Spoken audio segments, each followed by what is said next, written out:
Well, I won't say we're coming to the end of the program. There is still another panel discussion to come out. So, but we are somewhere in between. Um, I hope that the enthusiasm level is not waning too much. And if it is, then I'm sure this panel, this esteemed panel will be able to wake you up. My job is to ask the questions. Their job is to answer those questions. Oh my God. So I'm not an expert, they are the experts. And you, the audience, are going to hear what they have to say, and then maybe you can have some questions too. Counter questions, I should say. Sweaty palms. So that's the way that we're going to structure this. You know, when Mr. Kurian was here, or when he spoke at the beginning of this event, he talked in terms of the fact that how the online shoppers doubled from 75 million to 150 million. Now, that was a new number to me, and I think a very relevant number that we all need to take cognizance of, that during this pandemic, how this number changed as far as online buyers were concerned. But then, the topic of this session is experience matters, the evolving role of physical stores. So what we saw really during the last couple of years are the, so to say, the new boys, if I may call them that, who have obviously a lot of money, goes without saying. I'm sure these people also have a lot of money. But then the difference that they brought to the table was they brought with them technology.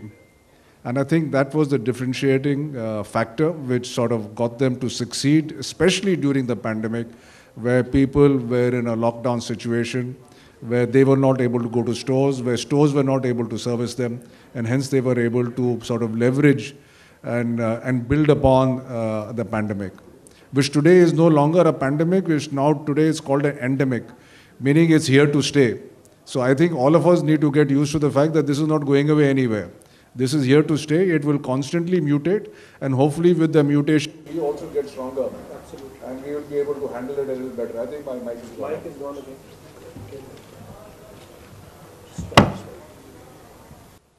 Can you hear me now? Okay, better.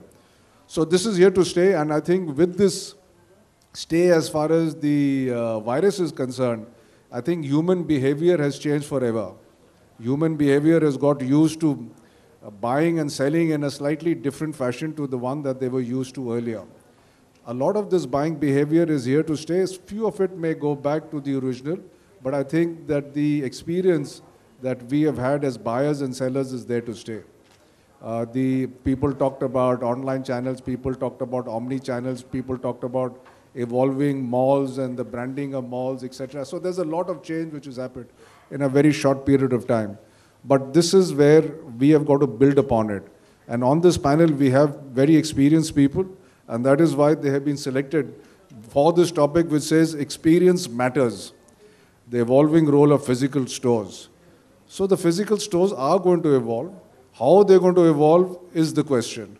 And I think that needs to be answered by this wonderful sort of panel that we have amongst us over here. So without posing the question to anyone, I would like to throw it open, and anyone can take it up first, and then somebody else can build upon it. So, technology and the store. Technology and the traditional way of buying. How is technology going to drive this change is the question. Anyone can take it up. Please pick up a mic. Whoever wants to go for it. I'll just start. So technology has changed a lot. And as I said, it's a partnership wave that we are seeing. The online and offline is partnering with each other. Buy on marketplace, fulfill from store. Buy on WhatsApp, fulfill from store.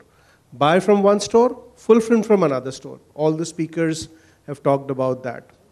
What is really, if you see the topic and experience matters, you can forget the name of the person, you can forget the designation of the person, you can never forget what the person or the brand made you feel. Many marketplaces don't have a store, but when they come to you with comfort at your home, with precision, slotted delivery, you say, "Yeah, it's a good marketplace. It makes me feel good." And with the evolving customer journeys, like buy online, pick up in store, buy online, ship from store, buy online, return in store, shop a store, the whole operations and technology for the ask of the customer is moving forward beyond, it's not just about today, beyond 5 years, beyond 10 years. So that's what I want to say. Right. I think somebody else had a point of view. Yes, well said. Both, both are having their own aspects. When we are talking about the offline, when you are talking about the retail, so basically this retail is our traditional trade. From this traditional trade, a number of channel has, get up their own modes. So when we are talking about the e-commerce, definitely e-commerce is, taking a skyrocketing, advantage and adoption in terms of, the customer behavior approach they have taken up. When we are talking about the offline retail business, so currently India is the 5th largest retail destination of the world.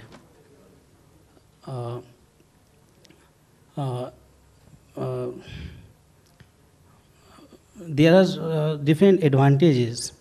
Online की बात जब हम करते हैं, तो online is playing a vital role in respect of navigations, in respect of payment and inventory. They are really good. But when we want to give a system to our system support to our the retail business, then we are lacking behind with all three aspects. But definitely experience matter a lot in the retail business. That's why we called retail business is called wall bricks of the country. So यहाँ पे जब भी offline का experience के matter होता है, online Amazon is also coming with the experience center. Kajaria, Havels, so many companies are opening their experience store where the customer can explore their, the products. They can know about the interact with the customers, interact with the sales person, from where they can take a judgment to buy your products or not. So definitely experience matter a lot for the retail business. As far as experience is concerned, and this is you're talking about experience of the customer. And the experience of the customer depends upon the infrastructure that you provide to him. Now, the infrastructure, if it is online, then the infrastructure is different, which means that you need to have connectivity, you need to have device, you have to have user interface. These are the infrastructure which the customer will experience, and if he experiences and he likes it, he will come back again. Infrastructure that a physical retailer has to provide is not only inside his store. That, of course, is one experience, but it is even coming up to the store, where you are not responsible for that. Now, for example, the roads, the parking, the payments, etc., वो आपके मतलब हाथ में नहीं है. But then if that customer has to come to your store, that has to be provided. If you do not provide that, he will not come. So is that a challenge? And I throw this open to anybody else. Yeah, hi. So I completely agree that, getting customers to the store is a challenge post-pandemic. And but if you see, with the end of pandemic, we can say endemic, consumer behavior is changing, because I still feel across India, if you see, shopping or retailing is a part of entertainment, where on a weekends you come out of the house with your family, you go for a shopping, you eat something. So still retail is a part of, I would still agree that it's a part of entertainment. Because as a retailers, we see that we do, say, 40% of our business on weekends, and rest 5 days we do 60%. So these 2 weekend days are very important. And when we talk about products, online and offline, so now the product, both are going hand in hand, but now the products are being categorized. If we see fashion, core is selling on online, but whereas fashion is there, you need an experience center for it.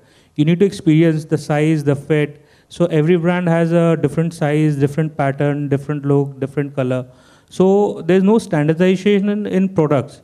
But when you move towards standardized product, where this particular product with this SKU is same, whether you go to store or whether you stay home, so people tend to buy it online. So not going to the market, lazing around. So both are going hand in hand. I agree, online has just rocketed up, but offline experience will still continue. And I think that with people staying back at home, people are now trying to come to store. They are coming to store more and we see that there's a big footfall rise also. And while traveling, when you see, again, the flights are full, hotels are full. So, now online is a part of a retail business, but offline will always have a strong hold in the market. Please go ahead. Just with your permission, Varun ji, I would like to just add a point. मुझे ऐसा लगता है कि एक हमारे human being में 3 type के decisions लेते हैं हम, फंक्शनल डिसीजन, इकोनॉमिक डिसीजन और emotional decision. And when we take a functional decision, ठीक है, रिक्वायरमेंट लेना, व्हेन इकोनॉमिक डिसीजन, ओके मुझे बेस्ट प्राइस पे लेना है. And when you take an emotional decision, even if you have a pain, let's say coming out on the road और finding that store, you find that store and you buy from there only because it's a emotion in the mind. For example, let's say मेरे पापा एक after shave लगाते थे, मुझे उस after shave की खुशबू पापा की याद दिलाती, तो I'll use that after shave. मेरा इमोशनल डिसीजन है, मैं उसके साथ लॉजिक नहीं लगाता. या मुझे कहीं कोई I like a brand of cigarette.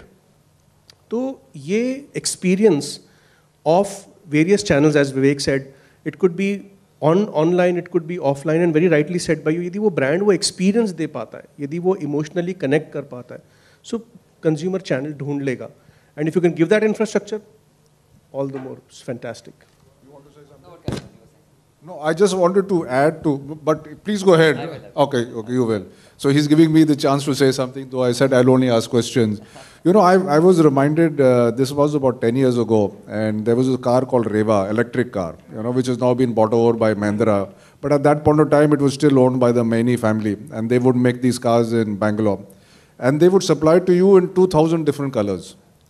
Now, that was an amazing story. Even then, 2,000 different colors for this electric vehicle. So there was this couple who walked in. And they said, okay, what color do you want? And they were not able to decide. Finally, the lady was wearing a pink sari. So they said, the sari looks very nice on her and that color looks very nice, so we'll order the pink car. And they paid 10,000 rupees more for that customization or whatever, color selection. And 2 weeks later, car was delivered. No, the sari looked very nice in pink. But car did not look very nice here. So, but I think technology is now playing the role where you can wear these, put on garments and see how they look on you, even sitting in your home. So, that kind of technology is not only online buying. Technology goes beyond that. I mean, how do you use, for example, I think Kumar made a presentation about contactless commerce. How you walk into a store, but you are able to buy things there without standing in line in front of the cashier, which is a big pain. So I'm looking at technology from that perspective and the experience from that perspective. So that's actually what I was going to talk about, in the sense that we're talking. So we're talking about technology here just in terms of e-commerce. But for us as retailers, I think technology goes way beyond just e-commerce. So we're a physical retailer. We only have brick and mortar stores with a small presence online. But our play with technology over the last couple of years has increased a lot more to improvise our supply chain. To ensure that replenishments are happening faster. We're trying to use AI, we're trying to use BI tools such that it helps us become a more efficient retailer, which is actually more relevant today because of people like the Amazons and Flipkarts coming in. Right? Consumer now has too many options. So what's challenging for us is to ensure that the customer not only comes from us, but then comes back again from us. And that's what's becoming harder and harder. So technology for us is playing a role with customer acquisition, with our CRMs, with our reporting, with the way we are buying merchandise. So as you scale, you cannot afford to make wrong buying decisions. So earlier, let's say you would buy 100 pieces, now we're buying 1,000. If you bought a wrong 100 pieces, you can still manage. But if you buy the wrong 1,000 pieces, it gets even harder for us to manage, right? So technology for us as a retailer is playing a stronger and stronger role. And to hit the second part where you were talking about getting customers inside the store, that's the part which is getting tougher. So I think physical retail is here to stay, so is online. There will continue to be a balance between the two. But because there are more doors now customers have through physical retail stores as well as marketplaces online, ensuring that customers come to us means that we have to give them a story, we have to give them an experience, and we have to provide them a product for which we are different or unique in some manner. Otherwise, it's going to get harder and harder for us to survive. And by us, I mean all retailers, online or offline. Yeah, we have something of, yes, please go ahead. You got the mic. So, of course, the technology is the core part, and right now, all the consumer look at the basic things like the payment gateway and those options. So, I would say for the customer, the experience is from the time they discover you, a retail store, to the time they walk out from your store and how you collect the feedback. So, a lot of retailers have started taking a feedback by doing a IVR-based call. How was your experience? Because a lot of time what happens is when customer comes into your store, he is now expecting that apart from the hygiene and all those things, you will take care of all the requirement, and that is a basic thing. So the experience has to be standardized on those part. What are the value addition a retailer can do? A lot of time, like as Mr. Oberoi was saying, the discover was a tough thing. So if I know a store which I have to walk in, like maybe my father used to go to that salon or somewhere, Tapan, so I may be going there. So how you are giving another experience to the customer, like right now if I say of a retail industry of salon or hospitality, has completely changed from the way it is treated. It is like you are treated like in a 5-star restaurant or something. So that is changing, and the more the experience, the better the customer will be loyal to you. That is the thing. Good. Arunji? Yeah.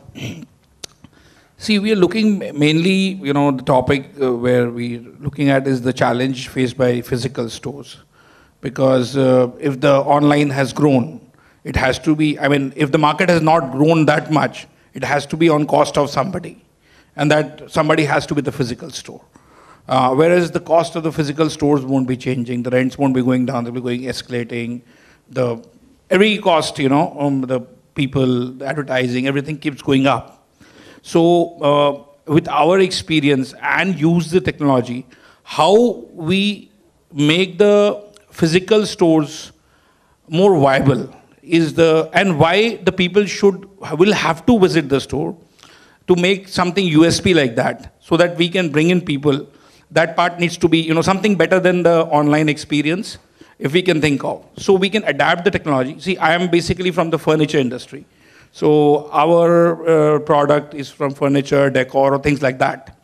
Now the challenges which we faced is like, earlier, if we had a store of 5,000 square feet and it had maybe a 15 sets of sofa, people would come, this, that, sit here, this is a 2-seater, 3-seater, and then choose one of them and maybe select some color and go back. Now they used to come back, and after some time they start open the mobile phone. Ye design hai kya? Ye hai kya? Ye hai kya? So now the whole idea, now that they feel like still I can buy that one. No, still I'm not liking the one in the store. I'm liking the one more in the picture. But I'm not sure, what to do about it. So what we have started doing is that we started creating a small experience center for them within the store. Okay, we'll give you the picture one also, don't worry. You come and have a look. Now you see it on the big screen, and you can sit down and virtually show them, change the picture. So he gets the online experience there itself, and he gets satisfied, gets the touch and feel itself also, and the online experience, not even on the small screen. We created small conference rooms where the clients can sit, have a cup of tea. We show them the fabric, we show them the difference, why the cost is different, so they can finalize the deal and go back. There are a couple of points here. There are many kinds of customers, but let's now focus on just two. One, as was mentioned, is this emotional connect. His father used to buy, so there's some kind of emotional connect. The second is a walk-in customer. Somebody who wants to buy furniture. Maybe his father never bought furniture, but he wants to buy. Now, both these people are walking into your store. There's a great deal of data which is available. If you are able to gather from them, कि कहाँ से आ रहे हैं, क्यों आ रहे हैं, क्या नाम है, क्या, and if you can continue to engage with them over their lifetime, then maybe that would add value, but you need technology to do that, right? To give that experience, to gather the data, and then to push information to them, to say this is now available, that is available, you had bought this, now something matching has come up, something like that. Do you do any of that? And you need technology to do that, I would imagine. Yeah, of course, we have to do a lot of activity. We have to continue with the email marketing. We need to, we have a CRM software. We've given apps, phone apps to the sales team, and they do connect with the clients. We do need to send pictures of whatever things are coming, keeping ourselves updated in the various social channels, Instagram, and where product launches are there.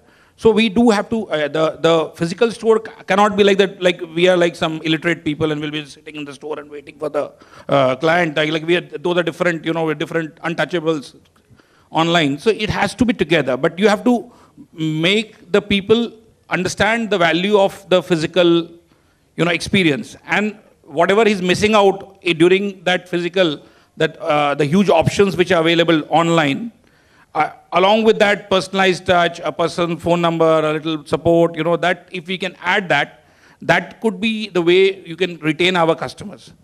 Okay, I'll come back to this point, but let me just go across to Umang. Umang is slightly different to everybody else here. He makes malls, and in those malls there are retail. Now, what is the future as far as malls? We had Sanjeev Mehra in the earlier panel, and he talked in terms of the fact he was very focused, tier 1 mein chalega, tier 2 mein nahi chalta hai. And so what is your view on that? I understand you operate in slightly smaller towns like Siliguri, Northeast, etc. And what do you see is the change that is going to happen as far as the future of malls are concerned in tier 2 and tier 3 cities? So I'll start with the emerging future of the mall, basically the scenario. So what is being seen is the malls, the two things are going to happen actually, what I think is. First one is malls are going to be more experiential, right? Any new mall that you see from any organized developer, they are at least going to be 1 million square feet from now on. Even in Calcutta, you will see Phoenix coming up, that is going to be at least 1 million square feet. And they will have large social spaces. And large social spaces, and there was a time when departmental store was the anchor. Then came hyper. Then came the entertainment. Now I think we are seeing food as the new anchor. If you see DLF Avenues, that's a major revamp that they have done, and now that's doing supremely well in Delhi. They have food as the main anchor and it rocks. So I think we'll see more and more food coming up in the malls, and there are going to be less number of floors. It's going to be spread horizontally. You'll not see many vertical malls that are planned well in advance. The second is the malls have to enable the phygital. Now all of the requirements that we all spoke about, like we need the phygital experience, you need the mall developers to have that in the plan as well. So just for an example, if you have a food court, right, you will not just think of the people who are coming to the mall, they will have the food court, right? There will be dark kitchens in future. From the mall, they will be servicing to across the city. So we need to have the servicing planning in advance to enable for the retailers to do that. The same applies for the apparels and any other category for that matter. So for us as developers, we will have to enable the phygital experiences that the retailers will be actually giving to the customers. So these are the two scenarios I feel that are going to happen as far as the future of the malls is concerned. Coming to the question about the smaller towns, I think one thing that has emerged post the pandemic is that there's a huge potential in the tier 3, tier 4 towns. There's no doubt about that. We are extremely active in those markets, and we have seen the kind of enthusiasm the brands are showing and the sales that the brands are getting. And in fact, all of this is led by the deeper internet penetration, if you see. The kind of exposure that people have. Somebody in the initial panel was talking about the level of exposure that the people have got now because of the online exposure. Now they know the brands, and the brands have the data of the numbers, how much they're doing in a particular town for that matter. So if suppose, for example, there's a lifestyle, they want to come in, say, Siliguri, for example, or some Malda or some Agartala, any other market. They know how much they're doing online. So they have the data. So it's very easy for them to understand the kind of potential, and that is how everybody wants to grow. And everybody wants to grow. The brands have developed the targets. So where do they grow? They can grow only up to a level in metros. So that is where the next growth engine is, I believe. That is the tier 2, tier 3, tier 4, and they're on these markets.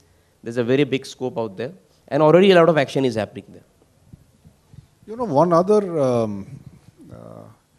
move that I've seen, how strong it is, only time will tell, is this D2C or direct to customer.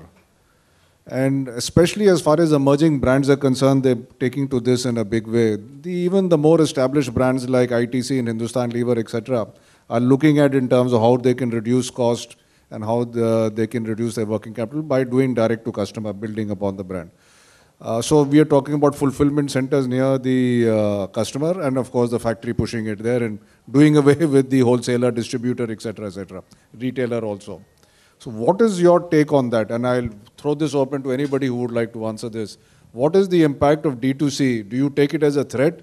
Do you take it as a passing phase as far as a retailer is concerned?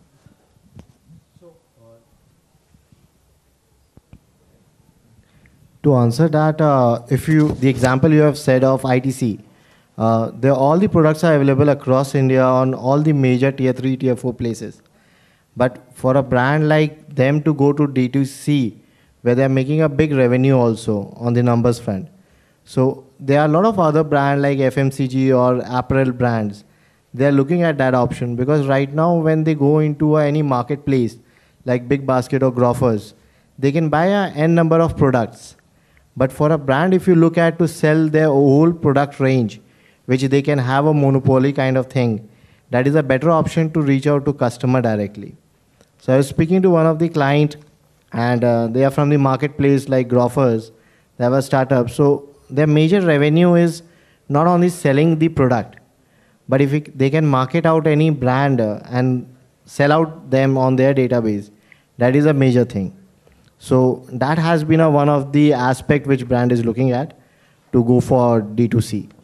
I think so. Vivek, if I may add, I feel that these ecosystems will coexist. They'll partner with each other. For example, a D2C provides various models. It could be a subscription model. It could be buying in larger packs, etc. So many possibilities are said, and as Arun has said, that the data is analyzed in a very big way. But the propensity of a nearby store near the consumer deliberately creates a logistics excellence. And there are so many instant models which are possible. So the D2C and the store network and the distributors, they will partner more and more in the future to create the ecosystem. And just want to state a couple of more points. Like Umang said, nearby metros, maybe around 150, 200 kilometers of radius, a lot of small towns have aspirational value to go and visit that mall. So they want to plan their time, that how much time they want to spend in what all activities. They want to engage online and see what all activities they want to do, when is an event happening in a large open area space, etc. So they want whatever are the necessities, they want to shop it online, create a cart, pick up in store, but the rest of the things they want to spend time. So a lot of these coexistence is going to happen. What I also feel is what nicely said by Devdutt Patnaik is what sunlight is to plants is what money is to human beings. So if we can create the right incentivization structures for the teams to enable, not see D2C as a competition, but to actually help that, there are so many newer models which will be possible to create customer experience. Hi, I would like to add on that. So D2C will always be a part of retail now, but since we see that we have a module now which is like a work from home, our entertainment going out has reduced. So staying at home always creates you kind of a laziness, or maybe kind of you need the sunlight, you need to walk out of the house. So when you walk out of the house, the only thing you can do every day is to buy a grocery from your home which is from a nearby store. And sometimes like if you see kitchen, like most in the metro cities, you see we have nuclear families. So the kitchen is not that planned, like you need something right away. So as he said, that logistic support with the nearby store is the best to do it. So everything now, the modules have changed, and we see that everything will coexist. It is like offline will not go, online will not go, everything will coexist and go hand in hand. Okay, so now we are saying everything will coexist. So let us take that forward, and I think that is right, because the customer will finally decide which is the way that he would like to come to you. How would he like to, or she would like to use this service or this product or whatever. So you now need to provide to the customer everything, right? All kind of experiences, whether online, offline, jo bhi hai. Can you do this, or would you need help from an ecosystem or from a partner to do this? Yes, where technology is there, we would require help to reach this. See, the basic difference between online and offline is there's a limitation of offline reaching to the customer. So maybe number of stores, number of store locations, where offline is always in your hand. So if at a location where I'm not accessible and I have a consumer, so there I need a online support to reach that consumer and use my data to fulfill it. But where I have a store, I have both the options open. And I personally feel when you have both the options open, still people in India or maybe like tier 2, tier 3 cities, people would like to have a physical visit to the store. But for online, for a brick and mortar store, the best part is that we can reach to the consumer point where we don't have any investment. There's only one investment point, which is the HO and our distribution center. And with that, we can reach all pin codes in India. So there lies the game changer for a offline store, where online comes and gives you a pan-India network and pan-India sale network. Okay, now I want to bring you into the conversation. You've been behind me and quiet. So this conversation that all this has to be there for you to get your customer, and of course there are some advantages in terms of scale, in terms of reach that online has over online technology offers as compared to physical. That is actually a given. And we talked about that you need, I mean, if you are a traditional retailer, you know retailing. Should you also know about all these new technologies which are coming, or should you have a good partner who can partner you in helping you on this journey as far as what technology can do to help you in your business? I think in the earlier discussion, there was a gentleman who talked about the fact that their salespeople now are no longer sales assistants, they have now become product specialists, because they have to answer very specific questions as far as the product is concerned, which they're selling. What is your take on that? So my take on the first part is that everything is here to stay. I think all these have now become sales channels. I think we have to stop thinking of them as different businesses. I think a physical store is a sales channel, online is a sales channel, some people doing WhatsApp sales are sales channels. These are all just different sales channels, right? Now, in terms of whether you can partner with another organization or not, purely comes down to commercials, right? Like for us, for instance, we're a low margin retailer, whereas let's say a brand which is a luxury brand, maybe a high margin retailer. So for them to get a partner and outsource their online sales, take it up, I think it could still work out relatively easier as opposed to someone like us, because we just don't have the space if we want to sell the same product at the same price to the consumer on both online as well as offline channels. And that's something which I think currently is a dichotomy which is happening in the country, at least, where the same product is available at different prices online as well as offline. There are brands that are creating separate products altogether in the same brand name online, which is either inferior or has a higher markup. So a lot of all that is also going on to combat that.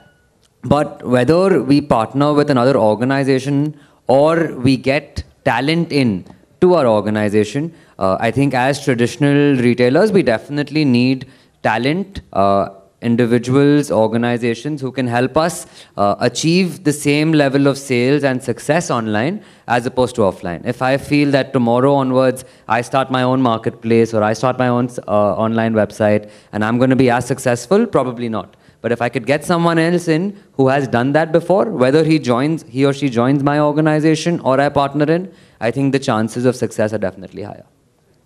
You got the mic in your hand. Yeah. So Karan, you're a dear friend, but I'd like to challenge you on that point. What I feel is the power of shared vision. If you share the vision with like-minded channel partners, the chances of bringing in economies of scale are much higher. For example, there are a couple of platforms, front-end platforms, who got like 8 lakh customers across the globe hosting a website. Their economies of scale and the cost at which you can host a website is very, very low. In the same way, if you can build a shared vision with your technology partner, with even your different channels, it could be a marketplace channel, say a Myntra or an Amazon or a Flipkart, it can create actually good margin structures for you. And I've seen just hands-on the power of shared vision, how the unit economics changes.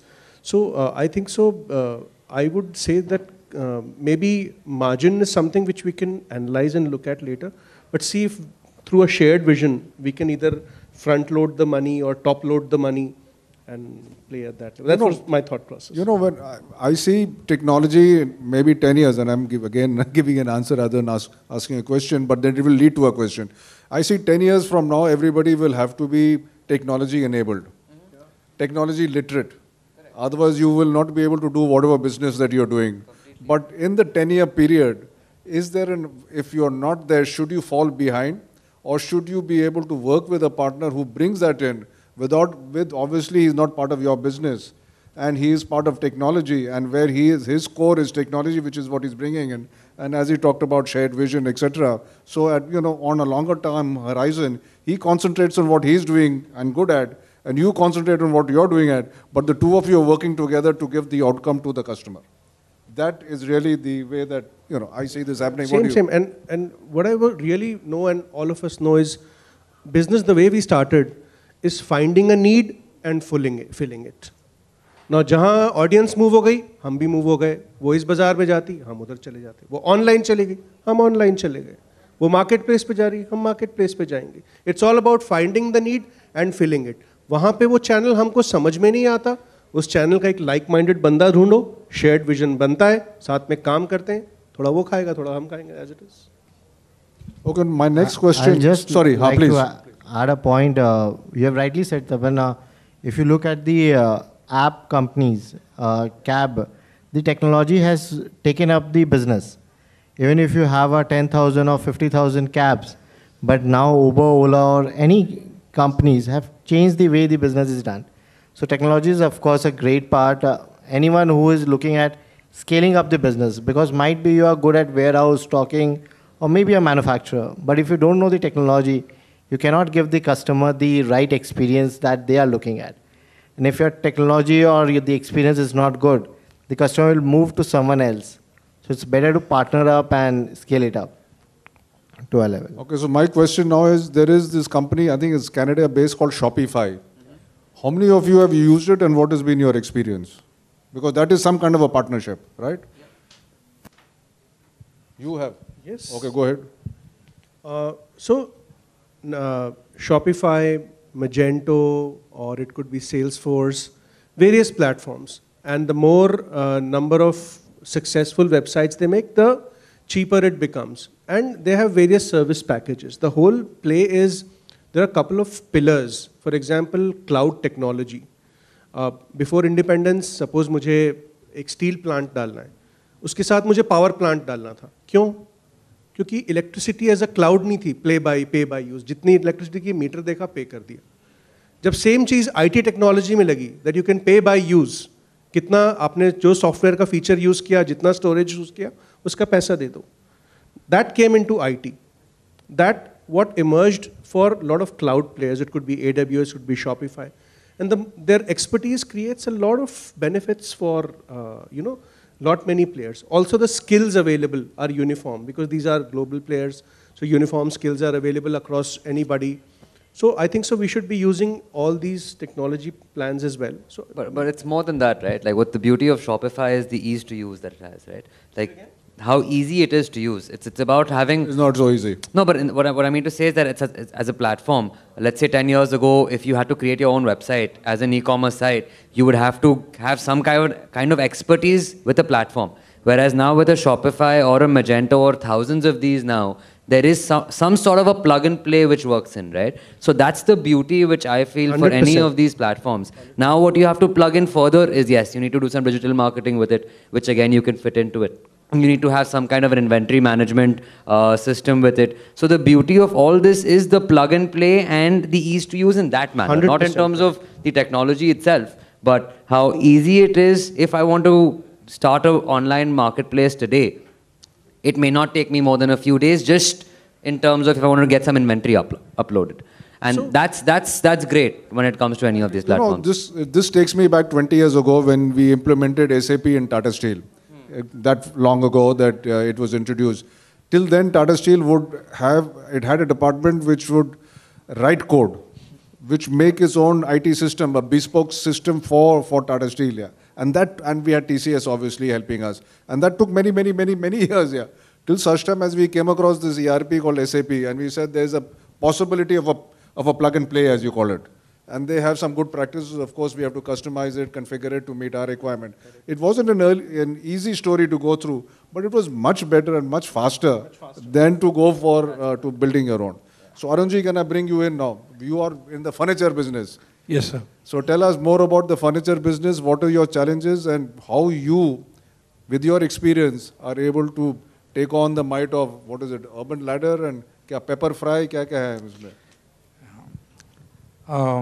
We have been in this business, retail, since a long time, and it's very important now to evolve. You know, the times are changing, and this pandemic has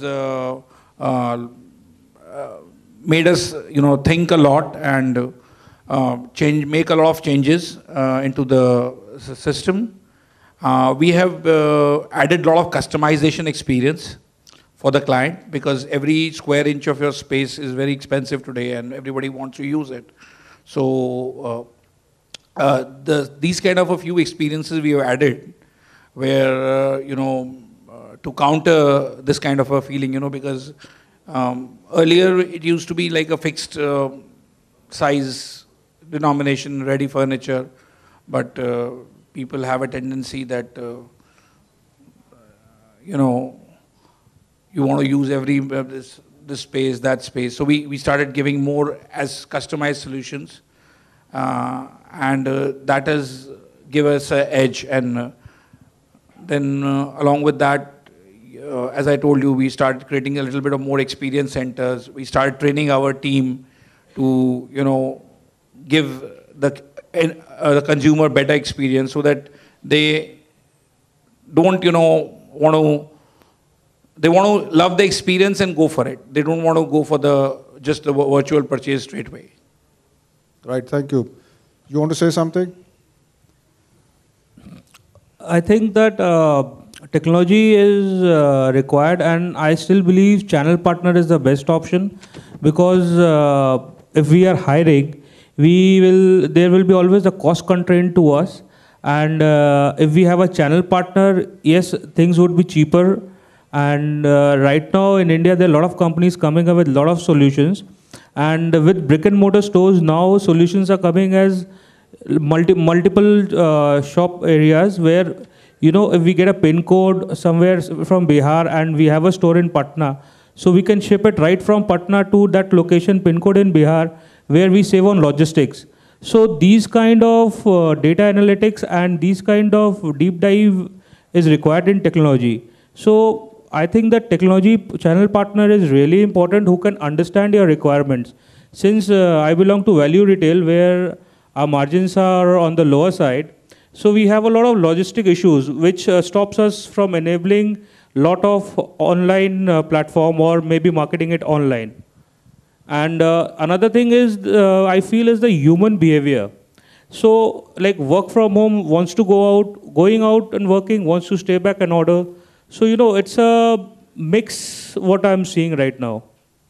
मैं एक दो point, if I may, Vivek. Yes, very quickly. So, because I have something to say which I may forget. Okay. So what I've seen in trend is how we can give anything to anybody, but we don't want to give time. Time mat lo mujhse. Whatever is repeatable, sure shot, if I can buy it online, buy online. But if I'm coming to a store, like as Arunji said, to build an experience center, the way he's analyzing the data, he's seeing, okay, what the customer is looking at. And what we also say it in our business is next best action. If you can analyze the data and see what would be the next best action, and the whole power of next best action is in clienteling. If you can give that power to your staff, that what the customer is in this pattern, what the customer may choose, and the knowledge of it, that takes miles ahead, miles ahead. Sir, back to you. You know, there is one thing that we have not discussed, and we have a few minutes, which is own the customer. You know, how important is it to own the customer? You know, when you work with an aggregator, and the aggregators are wonderful, you know, but they own the customer. They send you an order which you have to fulfill. And the order which you have to fulfill also is, you know, they cut a lot of margins and things like that. So it's not a very happy order, but then you have no choice, because he's bringing the customer, but he's masking this customer. You know nothing about him here. But that aggregator is learning a lot about him here and continues to learn about him here. How important is it for you to have your own technology, your own system, so that you own the customer? And maybe, you know, I was reading in the papers today, they are starting facial technology when you go to Kolkata airport. I think it's going to be launched in the month of March, where you don't need to have a boarding card and Aadhaar card or whatever it is. You just walk in and the technology will take a scan of your face, and that is enough and admit you here. Now, why doesn't retail, for example, have this in their stores? That means as soon as I walk in, I get recognized, like he says, wo emotional bonding ho jata hai. And as soon as I walk in, they recognizes me that so-and-so has come. And then after that, that service that I get is because of who I am and what I bought in the past and what I possibly will buy in the future. So once again, this is the role of technology where this can be done, where you own the customer. So it's very important to own the customer. So any points on that in terms of how you're owning the customer? Yeah, I mean, owning the customer is extremely important because as a result, we know what they bought, what they like to buy. And based on that, if you can actually, work on the data enough, then you know exactly what they will buy again. Or if there's a customer who repeatedly comes every 3 months and you know that, right? And let's say it's been 4 months and the customer hasn't come in. Let's send them a coupon, right? Let's send them a message. Let the store guy call the customer. So in the past year, we actually did a lot of store calls with our high value, customers of the past couple of years. And that actually worked because the customer felt, okay, someone cares. Someone is calling me and saying, sir, aap aaye nahi. Sir आप पिछली दिवाली में आए थे, इस साल भी आइए, हमारे पास ये ऑफर है. So I think these things have actually gotten us results for sure. What we've also realized is there are certain customers who buy t-shirts together, whereas there are certain customers who buy t-shirts and jeans together, right? So now we're trying to incentivize that customer कि नहीं आप एक shirt भी खरीदिए.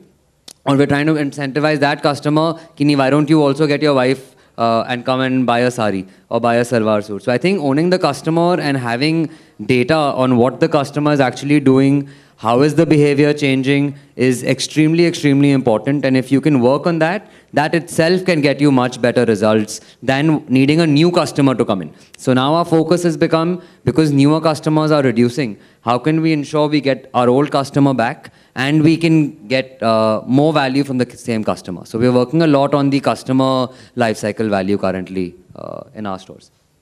Okay, so any more others, we'll throw it open for questions. I want to add a couple of points. Okay. Very well said, Karan. And more than technology, I said, यहाँ पे दृष्टिकोण अलग होना चाहिए. For example, I don't hear a lot of matrices like LTV, like Karan has mentioned. What's the lifetime value of this customer? Like for Umang, a lifetime value of the customer, he will have to calculate, say, 50, 60, 70, 80 years, because the customer will keep coming to his mall. And lifetime value. Second important thing, which I see, like Vivek pointed, why not to have your own brand? People create a D2C website and say, 1 year I've made this website, I'm spending on marketing, but ROI nahi aa raha hai. It's an online property. You have to look at it from a lifetime value. It will not die. You'll have to maintain it. You'll have to create that habit. And also you will have to cross-pollinate your online, offline channels to reduce your CAC, cost for acquiring a customer. Up offline to online, giving various promotions through marketplaces, through loyalty. And now loyalty is a feeling. हम बोलते हैं सिर्फ discount लेने आता हमने discount दे दिया. नहीं, वो एक feeling है loyalty. Amazon Prime is a paid loyalty subscription with lots of apps actually are subscribed to. It's a paid solution. Paid loyalty है वो. But वो loyalty है. So how you can do, what is your horizon? How you're measuring it? How you're measuring LTV? How you're measuring ROI? How you're measuring loyalty? That builds in across the brand and helps you, do these journeys. Right. Are there any questions from the audience? Can we have a mic over here, please? Excuse me, can we have a mic? Just introduce yourself briefly, and then if you're asking someone a specific question, then take his name also.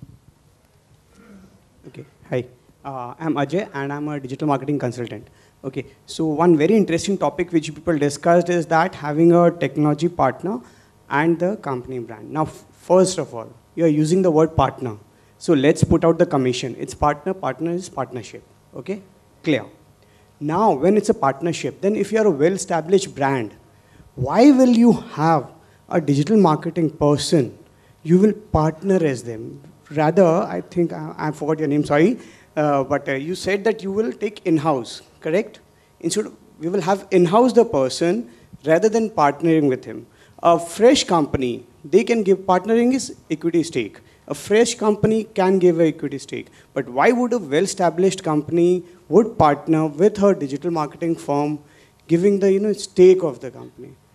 We all discussed, you said, yes, it should happen. But reality terms, vision, I will share vision. We will give. That's a different thing. But when it's come to stake, then I've been in deals, I'll be very honest. I was unable to crack them. Okay.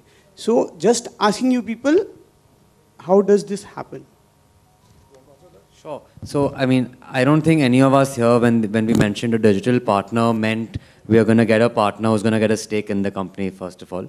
I think partner doesn't necessarily mean stake in a company. I think you can have various kinds of partnerships. And when I was talking about having someone in-house, I didn't mean digital marketing per se, right? So digital marketing is one kind of a service which someone can provide.